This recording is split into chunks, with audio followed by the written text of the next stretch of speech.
ربنا آتنا في الدنيا حسنة وفي الآخرة حسنة وقنا عذاب النار۔ اللہ تبارک و تعالی نے جو وعدہ کیا کہ مدد اور نصرت مانگو نماز کے ذریعے سے، ایسا ہم کر رہے ہیں؟ ہرگز نہیں۔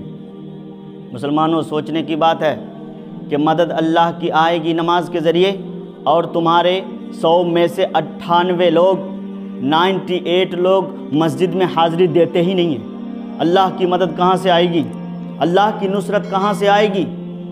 اللہ تبارک و تعالی نے نماز کے سلسلے میں اتنا سخت اسٹیپ لیا ہے کہ سورۃ البقرہ آیت نمبر 238 میں ارشاد فرمایا اور 239 میں ارشاد فرمایا کہ اگر دشمن پیچھے پڑا ہوا ہو، تم دوڑ رہے ہو دشمن کے آگے آگے، ہتھیار بند دشمن تمہارے پیچھے پیچھے ہے، تمہیں قتل کرنا چاہتا ہے، تو وہاں پر بھی حکم ہے کہ فَإِنْ خِفْتُمْ فَرِجَالًا أَوْ رُكْبَانًا، کہ دوڑتے ہوئے نماز پڑھو، چلتے ہوئے نماز پڑھو، سواری پر ہو تو بھی کوئی بات نہیں، سواری پر ہی نماز پڑھ لو، قبلہ رخ ہو کر ہونے کی بھی ضرورت نہیں ہے، سواری جدھر لے جائے اس کا رخ جدھر مڑ جائے کوئی بحث نہیں، لیکن نماز پڑھو۔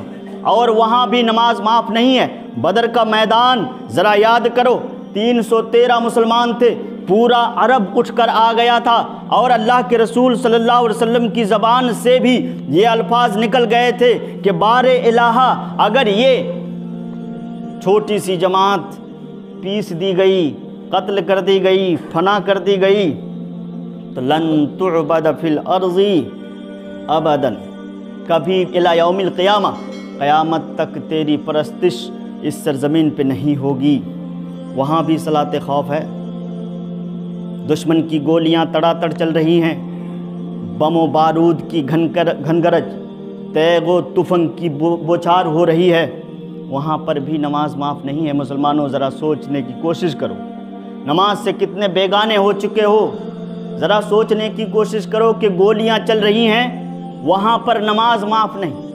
لیکن ہمارے یہاں کے کچھ نمازی ایسے ہیں کہ صبح کو نکلتے ہیں کام کرنے کے لیے کھیت پر، اور پھر عشاء کو لوٹتے ہیں، اور لوٹنے کے بعد 4 وقت کی نمازیں دھڑا دھڑ پڑھ لی، سوچا کہ ذمہ داری ادا ہو گئی۔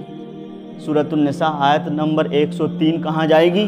جہاں پہ اللہ تبارک و تعالی نے ارشاد فرمایا ان الصلاۃ کانت علی المؤمنین کتابا موقوتا، کہ وقت کے ساتھ فرض ہے، وقت کے ساتھ